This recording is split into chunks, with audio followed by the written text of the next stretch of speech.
Fidalgo. Esse termo, que se originou em Portugal e na Espanha, carrega uma etimologia que define a palavra fidalgo por alguém que tinha um grau de nobreza. Nobreza?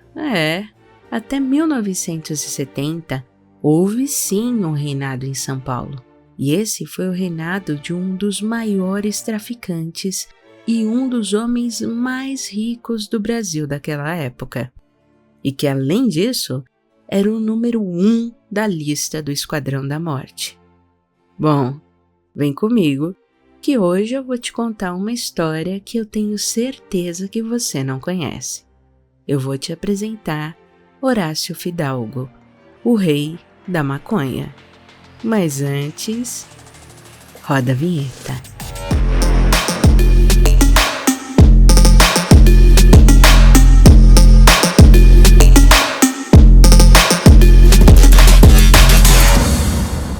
Para quem não me conhece, prazer, eu sou a Tami Gasparetto e para quem já é inscrito aqui nesse canal, é um prazer estar falando com você novamente. Você conhece a Vila Carrão? A Vila Carrão é um distrito muito famoso da cidade de São Paulo. Ela fica localizada entre o Tatuapé, a Santa Isabel e a Vila Formosa. Hoje a Vila Carrão vive um grande boom de expansão, com apartamentos e residências de alto padrão. A Vila Carrão ela se originou de um antigo sítio que ficava à beira de uma trilha, onde iam e vinham gentios da aldeia de Piratininga e de Biacica. Essa trilha ela foi engrossada pelos bandeirantes que buscavam ouro e índios para escravizar. Essas terras, de acordo com alguns historiadores, faziam parte da indefinida Sesmaria de João Ramalho, que ao longo dos anos passou pela mão de muitos proprietários e recebeu os nomes de Tucuri, Bom Retiro e Chácara Carrão. E aos poucos o vasto sítio Tucuri, Bom Retiro e Chácara Carrão deram origem aos bairros Vila Carrão, Vila Nova Manchester, Vila Santa Isabel e Jardim Têxtil. E assim o cenário rural foi dando lugar ao cenário urbano. A Vila Carrão, por volta dos anos 20, se tornou o maior polo têxtil do Brasil. E grande parte dessa expansão industrial veio através de um nome, Guilherme Jorge, um imigrante italiano que em 1892, com os seus 15 anos, chegou no Brasil com sua família, aonde trabalhou como peão de obra até os 18 anos. Foi quando teve que retornar à Itália para cumprir o serviço militar obrigatório. Lá, Guilherme aprendeu o ofício de fiação e tecelagem. Ao retornar ao Brasil, Guilherme se casa e em 1903 começa sua jornada dentro da indústria têxtil. E depois de muitas escolhas assertivas e com seus negócios evoluindo a passos largos, em 1930, Guilherme decide construir uma grande fábrica na Vila Carrão. Ele monta a fiação Wyden, o imóvel que abrigou a Metalgráfica Jorge. E foi aí que começou a grande expansão da Vila Carrão e da zona leste da cidade de São Paulo. A fábrica era gigantesca. A tecelagem era tão grande que a vila de colonos, a vila que abrigava os funcionários da fábrica da Guilherme Jorge, foi o que deu origem, nos anos 80, ao bairro Jardim Têxtil. A Vila Carrão cresceu através da indústria têxtil. A Avenida Guilherme Jorge, aonde a fábrica ficava localizada, foi o motor desse crescimento econômico da região. Até hoje, a Avenida Guilherme Jorge é um grande complexo de vendas de cortinas, tapetes e tecidos. Para que você tenha uma ideia, o Grupo Guilherme Jorge chegou a ter em seu quadro de funcionários 2.800 pessoas. Nessas imagens você consegue ter uma noção do tamanho desse complexo industrial. Eu mesma, quando criança, pude visitar essa fábrica e conhecer de perto essas instalações. E te digo, era realmente impressionante.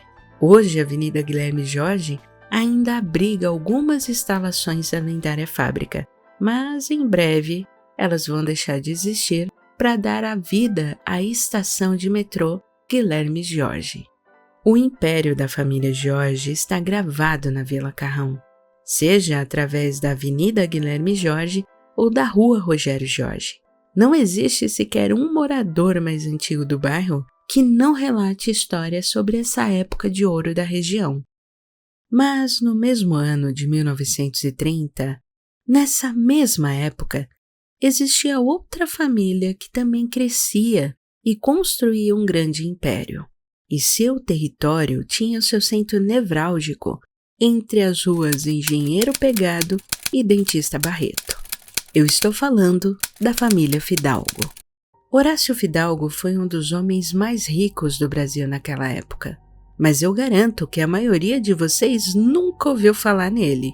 Isso se dava porque o tipo de negócio que ele construiu o seu império foi a base de um produto que o imposto de renda não aceitava declaração, não. Horácio foi o maior e mais poderoso traficante de entorpecentes do Brasil naquela época. A vida de Horácio é cheia de mistérios. Não possuímos arquivos e registros exatos sobre a vida dele.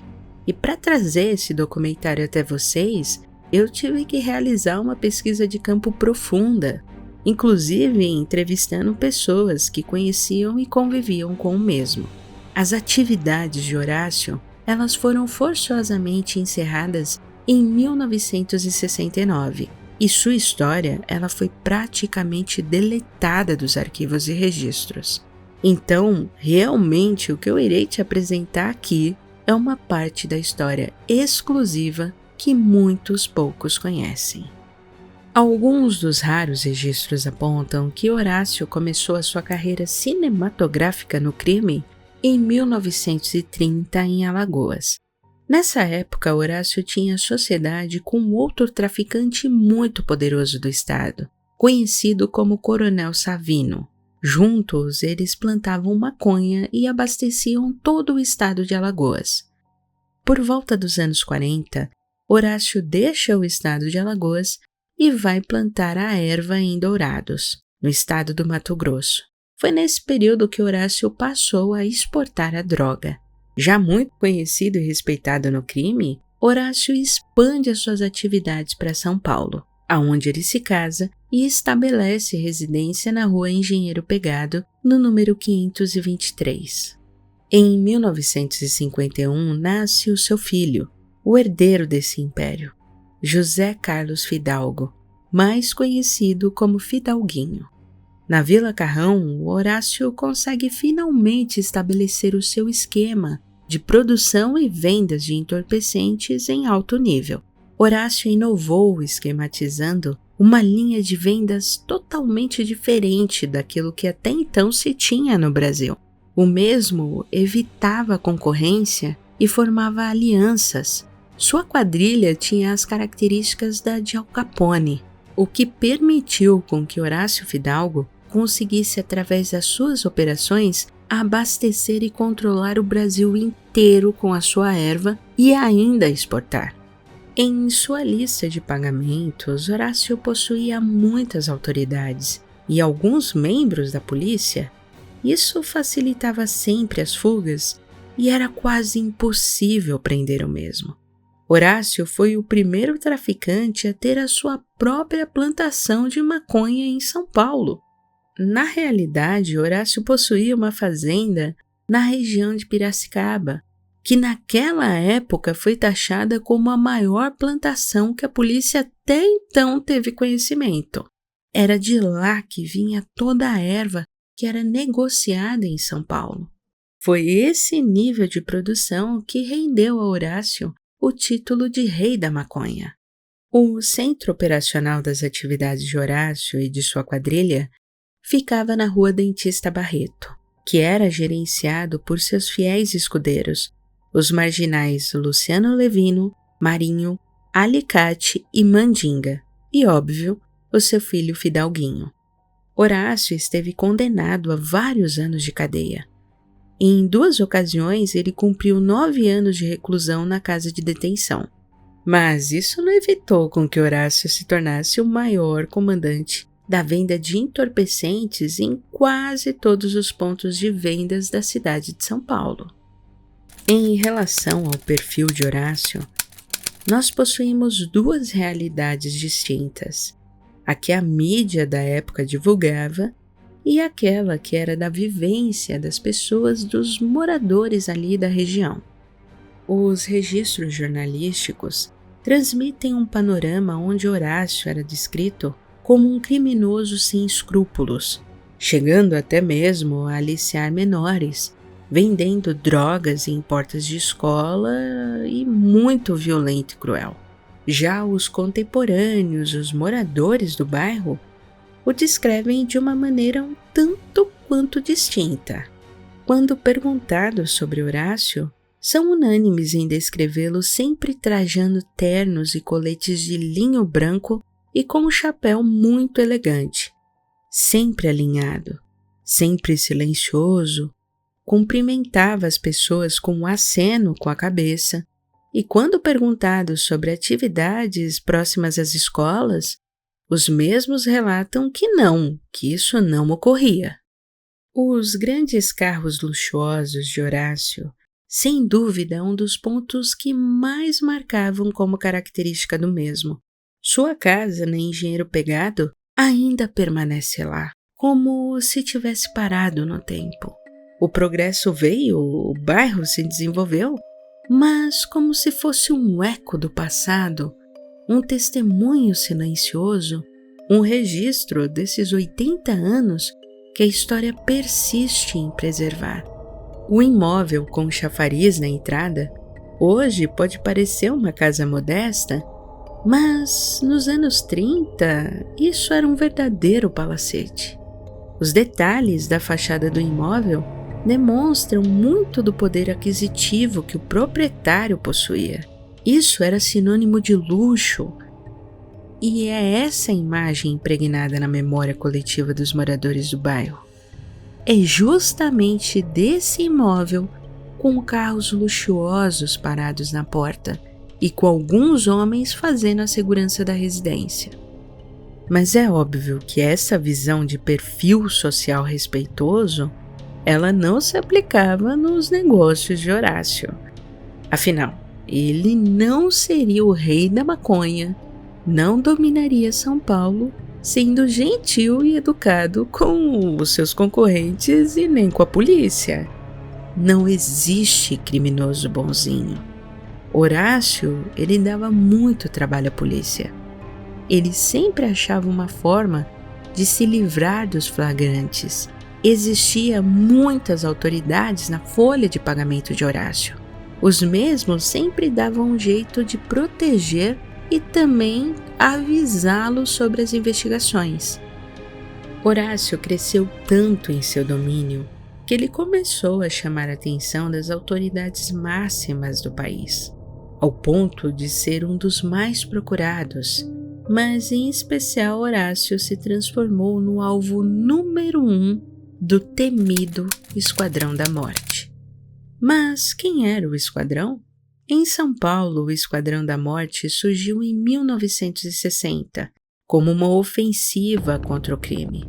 Esse grupo de policiais agia como uma espécie de poder extralegal, como justiceiros que exterminavam aquilo que eles julgavam ser necessário exterminar. O Esquadrão da Morte ele atuava sob o comando do delegado de Departamento de Ordem e Política Social, o DOPS, o Sérgio Paranhos Fleury, que era popularmente conhecido como Caçador de Bandidos. O Esquadrão da Morte sentenciava casos dos quais eles julgavam ser necessários medidas urgentes. E por volta do final dos anos 60, o esquadrão chegou à conclusão de que Horácio precisava ter o seu reinado interrompido. O rei precisava cair. O cerco começou através dos companheiros mais próximos.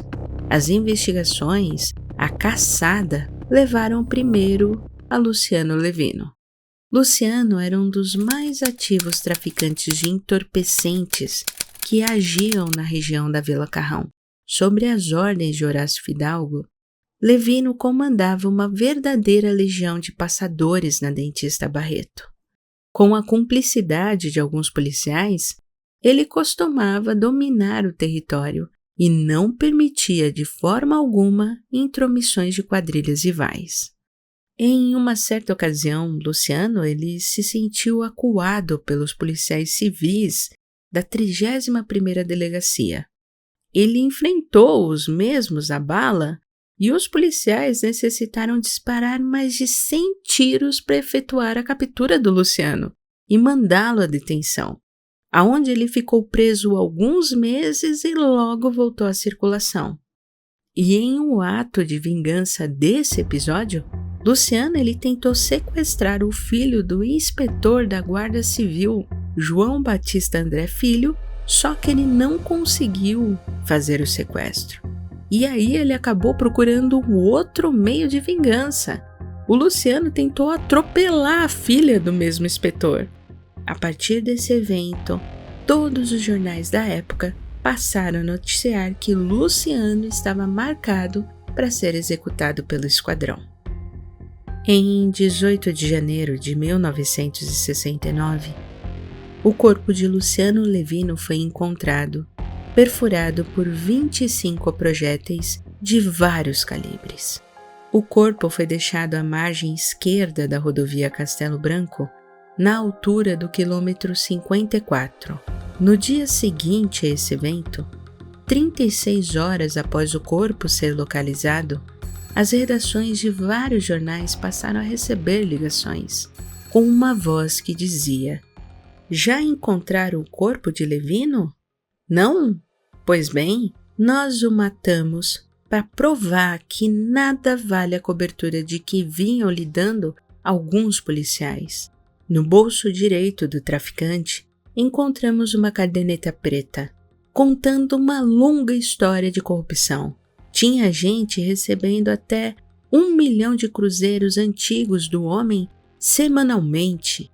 Agora acabou-se a mamata. Os corruptos que arranjem outra maneira de conseguir dinheiro. Levino, o braço direito, o homem mais forte de Horácio, estava morto, e nesse dia, publicamente, ficou velada a promessa que o esquadrão iria exterminar Horácio Fidalgo e os demais que faziam parte de sua quadrilha. Ao saber da morte de Luciano, Horácio percebeu o real risco de morte, e o mesmo passou a compreender que tinha uma necessidade de fuga. Para fugir do cerco do esquadrão, Horácio, fortemente armado, se escondeu em sua fazenda próxima ao rio Piracicaba, aquela lá da plantação de maconha. A família de Horácio passou a procurar pelo mesmo, pois há mais de um mês desaparecido, a família e a quadrilha estavam buscando formas de encontrar Horácio.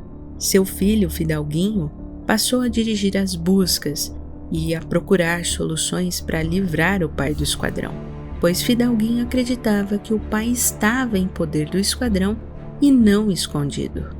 Em uma tentativa desesperada, Fidalguinho e alguns membros da quadrilha tentam sequestrar alguns policiais para assim conseguir negociar a vida de seu pai e também conseguir identificar possíveis membros do esquadrão. Foi então na madrugada de 4 de março de 69 que todos os jornais do país foram às bancas com a seguinte notícia: "É fuzilado o rei da maconha." O corpo de Horácio Fidalgo foi encontrado em Guararema, no quilômetro 341 da rodovia Presidente Dutra. O cadáver, ele estava desfigurado, irreconhecível. Horácio foi executado com mais de 50 disparos de vários calibres e todos na região da cabeça. Foram tantos os disparos que a prótese dentária de Horácio, ela se partiu em vários pedaços. Os olhos eles foram vazados e parte do crânio foi despedaçado.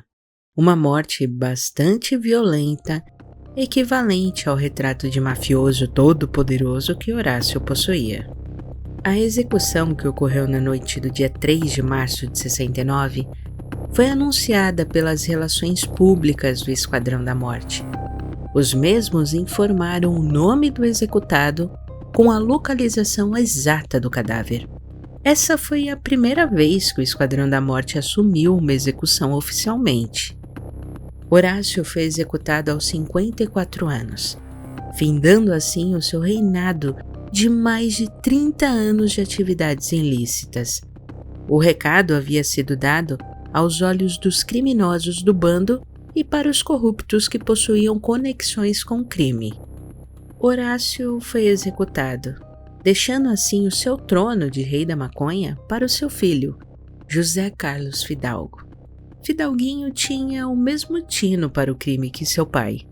O rapaz, que no momento da morte de Horácio tinha apenas 17 anos, possuía uma vasta experiência no crime. O mesmo era ladrão de carros. Mas, longe daquilo que a maioria possa imaginar, Fidalguinho era do tipo playboy. O rapaz, que tinha um grau de beleza acima da média para a época, sempre andava muito bem vestido. Era o conquistador do bairro e facilmente se passava por um rapaz de boa família com um certo grau de rebeldia. Mas a realidade era bem diferente dessa que se apresentava. José Carlos Fidalgo nasceu em 1951. Nessa fase, Horácio, seu pai, aparentemente estava tentando abandonar a vida do crime e levar uma vida legal. Mas, com o tempo, Horácio alegou que o açougue não rendia o suficiente para manter a família, voltando assim às suas atividades como traficante. Desde o momento que o pequeno José Carlos nasceu, ele foi uma criança que não recebia muita atenção de seus pais. Sua mãe o deixava longos períodos na casa dos tios, e Fidalguinho, desde pequeno, já se mostrava uma criança rebelde que buscava a atenção. O mesmo vivia fugindo dos colégios internos aonde estudava e não acatava ordens de ninguém, nem mesmo de seu pai. Mas, ao mesmo tempo, seu pai, bom, ele também era o primeiro a dar mau exemplo ao rapaz. Afinal, ele só era assim o rei da maconha. E José Carlos, aos 17 anos, ele era exatamente o retrato do seu pai. Era o playboy bad boy do bairro, porém vivia cometendo crimes, pois ele era ladrão de carros.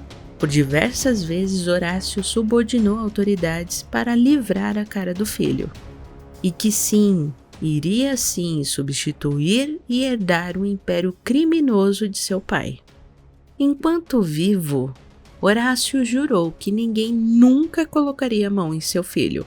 E de fato, enquanto vivo esteve, Fidalguinho foi mimado e protegido. Mas com o fuzilamento do pai, ele passou a ser o novo número 1 da lista do Esquadrão da Morte, que jurou que assim que Fidalguinho completasse 18 anos, iria ser arquivado como seu pai. E diferente de Horácio, do qual os registros são extremamente escassos, no caso de Fidalguinho, sim, existem registros que narram os últimos dias e horas da vida do mesmo. E é justamente isso que eu irei te narrar agora, e com muitos detalhes. Após a morte de seu pai, na madrugada de 3 de março de 69, um acontecimento que foi anunciado em todos os jornais e telejornais do país, Fidalguinho recebeu dos membros do esquadrão uma sentença de morte. Ao completar 18 anos, ele estaria morto. Jurado de morte, José Carlos não se intimida. Ele passou a procurar a imprensa e buscar proteção para sua vida. O mesmo, durante todo o ano, deu entrevista em diversos jornais, alegando que não tinha participação em atividades criminosas e que necessitava de proteção da justiça. Em 2 ocasiões, ele esteve com o juiz corregedor indagando o que poderia ser feito para evitar a sua execução. Foi então elaborada uma petição em sigilo na corregedoria, aonde Fidalguinho se entregou às autoridades da 31ª Delegacia, Aparentemente, Fidalguinho se mostrou confiante de que a justiça iria protegê-lo. Afinal, o mesmo estava sendo caçado por toda a polícia de São Paulo. No dia 28 de janeiro de 1970, horas antes da morte de Fidalguinho, essa fotografia foi tirada. Ele está do lado do investigador Valdir Lamberdi. Eles estão na 31ª Delegacia, na Avenida Conselheiro Carrão. Há algumas semanas antes havia ocorrido um encontro entre o investigador e Fidalguinho. O investigador encontrou o rapaz na rua. O policial tentou algemá-lo, mas Fidalguinho resistiu à prisão. O investigador então sacou o revólver e deu uma coronhada na boca de Fidalguinho, o que acabou quebrando 2 dentes do rapaz. Ali eles entraram em luta corporal e Fidalguinho conseguiu arrancar a arma da mão do policial e tentou fugir. Só que o investigador, tinha 2 armas na cintura. Ele sacou o outro revólver e disparou contra Fidalguinho. Só que Fidalguinho, também respondeu a tiros, só que ele conseguiu atingir o investigador. E foi aí, a partir desse dia, que todos os policiais de São Paulo passaram a procurar Fidalguinho para executá-lo, em uma resposta ao que havia sofrido o agente Valdir Lamberdi. Se a situação já estava ruim, bom, agora que não tinha mais volta. Fugindo sempre da polícia, isso porque ele tinha certeza que acabaria sendo morto se fosse encontrado, no dia 8 de janeiro de 1970, Fidalguinho falou com a reportagem do Diário da Noite, um jornal muito conhecido na época. Ele estava naquela ocasião se apresentando ao juiz corregedor através do criminalista Júlio Vieira Filho, solicitando uma garantia de vida. Conversando com o repórter nessa ocasião, ele disse que era um homem marcado para morrer. Depois, apavorado, ele fugiu antes de se apresentar ao juiz corregedor. Nas primeiras horas da tarde do dia 28 de janeiro de 1970, Fidalguinho, acompanhado de seu advogado, compareceu perante o juiz Flávio César Pinheiro, na corregedoria. Ele estava lá para cumprir uma determinação da polícia que solicitava sua presença na 31ª Delegacia. Depois de ser ouvido pelo magistrado, o mesmo atendeu à solicitação do seu advogado e determinou que Fidalguinho fosse acompanhado de um oficial de justiça. Ele iria comparecer na 31ª Delegacia, só que o juiz concedeu para ele uma custódia de 4 horas para que ele se apresentasse à polícia, para que seu depoimento fosse tomado e que depois ele retornasse ao Palácio de Justiça, aonde seria suspensa a custódia de 4 horas concedida por aquele magistrado. Sendo assim, ele iria sair do prédio da corregedoria na Rua da Glória e iria se dirigir até a Avenida Conselheiro Carrão, até a 31ª Delegacia de Polícia. Chegando na delegacia, Fidalguinho deu logo de cara com o investigador, o Valdir, aquele que deu a coronhada na boca dele e que ele havia baleado. Foram 4 horas de depoimento, momento esse que foi registrado nessa foto. No depoimento, ele reafirmou que ambos, o investigador e ele, que eles eram velhos inimigos e que ele tinha sim a certeza absoluta que se um dia eles se encontrassem, o policial tentaria novamente prendê-lo. Depois de ter prestado aquelas declarações, Fidalguinho foi qualificado e identificado, sendo em seguida posto à disposição do oficial de justiça, que esteve o tempo todo durante o depoimento ao lado do rapaz, pois até aquele momento, apesar de tudo, Fidalguinho possuía uma ficha limpa. Mais ou menos por volta das 19 horas, acompanhado ainda do advogado e do oficial de justiça, Fidalguinho compareceu à sala do magistrado, e foi aí que foi suspensa a custódia de garantia de vida, concedida pelo espaço de 4 horas, lá na corregedoria na Rua da Glória. Só que tem um porém nessa história. Sempre tem, né? Instantes antes de comparecer à corregedoria, Fidalguinho, em companhia de Juracy Alves Ribeiro, Juracy, que era um bandido conhecido, além de ser traficante, era ladrão de carro, Juracy deu uma carona pro Fidalguinho. Só que o carro, o Fusca, ele era roubado. Eles pararam o carro em um estacionamento na Rua da Glória e Fidalguinho entrou na corregedoria. E o manobrista, ao estacionar o veículo, ele notou que tinha uma trava de volante quebrada no banco de trás do carro. E quando ele olhou para a chave, ele notou que ela era antiga, ela não era condizente com o modelo do carro, que era relativamente novo. Desconfiado que o carro podia ser roubado, o manobrista informou o proprietário do estacionamento. E o proprietário do estacionamento entrou em contato com o seu advogado, Baltazar Nicolini, que entrou em contato com a polícia solicitando a força policial no local. E é justamente nesse momento, por volta das 19h30, que Fidalguinho e Juracy eles retornam ao estacionamento. Eles estavam ali para pegar o carro e ir embora. E ao ver os dois rapazes, o advogado informa que não, que ninguém vai tirar o veículo dali de dentro, pois o mesmo era roubado e que a polícia já estava a caminho.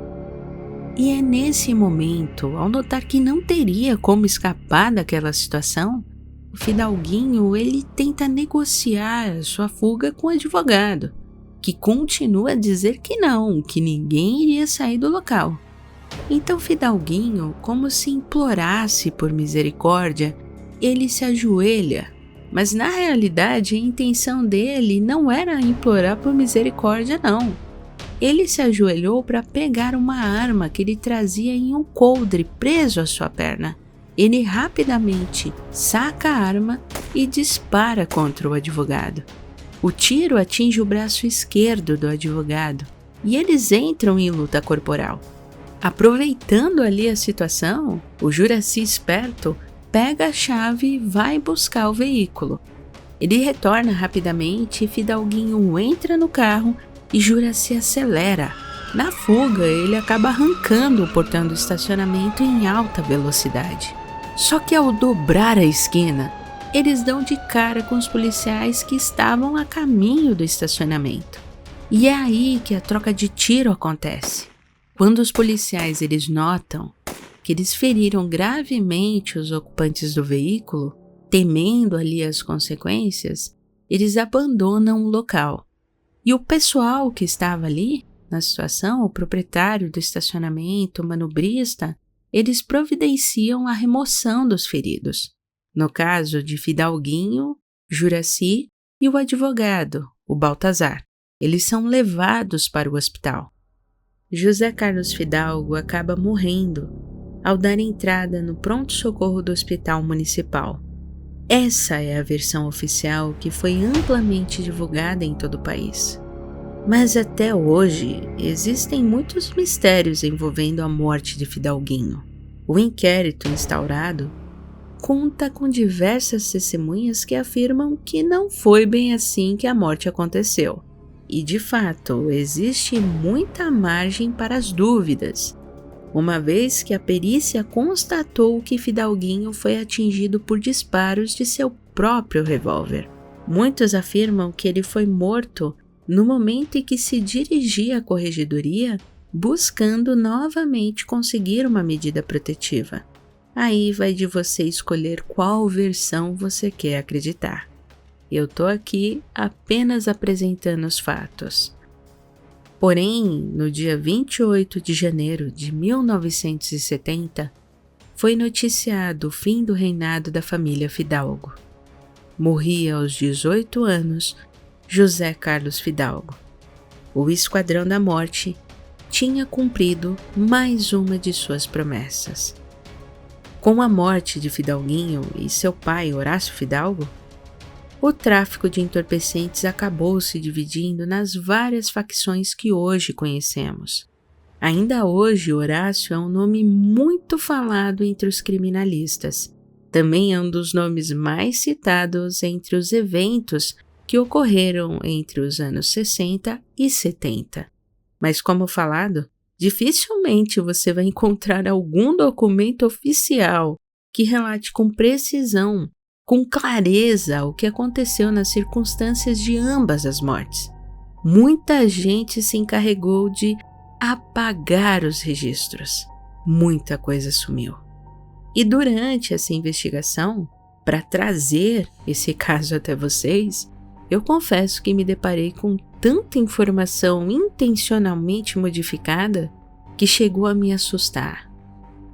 E é impossível negar que muita gente foi subtraída, literalmente apagada da história. E esse é um assunto a se refletir. Por quê? Por qual motivo isso ocorreu? A intenção aqui não é cultuar bandido não, tá?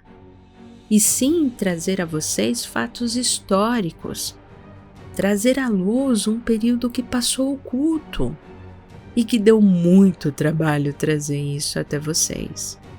Eu tenho certeza que a maioria sequer imaginava que há 60 anos atrás tinha um criminoso ao estilo Al Capone em São Paulo, um verdadeiro gangster ao estilo clássico, e que teve uma vida e morte digna de um roteiro de drama policial. E por mais que o tempo passe, ainda que não saibam da história, na rua Engenheiro Pegado, no número 521, o palacete de Horácio Fidalgo ainda está lá. Foi exatamente nessa sala que o corpo de Horácio foi velado, e desde então a casa se manteve a mesma, como se tivesse parado no tempo, como se fosse um eco do passado, como se a memória dele ainda habitasse o local. Há quase 80 anos esse imóvel guarda essa história. Horácio Fidalgo foi um dos homens mais ricos, temidos e poderosos do Brasil. Mas eu garanto que a maioria de vocês nunca ouviu falar nele. E é com muito comprometimento com a verdade que eu apresento a vocês mais um capítulo de nossa história que foi praticamente deletado. Afinal, não existe nada de oculto que não venha a ser revelado. E eu espero sinceramente que você tenha gostado desse vídeo. Se você gostou, não deixe de dar o seu like, de compartilhar e de se inscrever nesse canal. Um forte abraço a todos e até o próximo vídeo, pessoal!